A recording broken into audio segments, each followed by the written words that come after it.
Hello friends, good morning. এখন বাজে প্রায় 11:15টার মতন।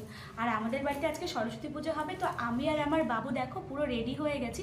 একটু রাগ হচ্ছে কারণ অনেক দেরি হয়ে গেছে তো পুজোটা হতে, এখনও ঠাকুরমশাই এসে পৌঁছায়নি। তো ওদের পাশের বাড়িতে আসছে ঠাকুরমশাই।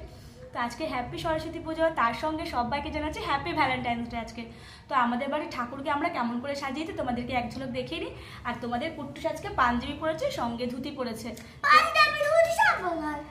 ও মা, আচ্ছা ঠিক আছে, চলো তোমাদেরকে দেখিয়ে দিই আমাদের বাড়ির ঠাকুরকে। সো দেখো আমাদের বাড়ির মায়ের মূর্তি খুব সুন্দর, ছোট্টর মধ্যে করেছি। প্রথমবার আমি একা একা পুজো করছি তো তাই, কি বলো তো, যেটুকুনি করা হয় নিজে নিজে যদি করা হয় না সেটাই আনন্দ। তো এই জায়গাটা আমি আলপনা দিয়ে সব কিছু রেডি করে রেখে, তোমরা সবাই আমাদের পাশে থেকো, আমাদের আশীর্বাদ করো যেন বিদ্যা বুদ্ধি সব কিছু হয়। তো চলো, টাটা, হ্যাপি সরস্বতী পুজো। আর বলবো না।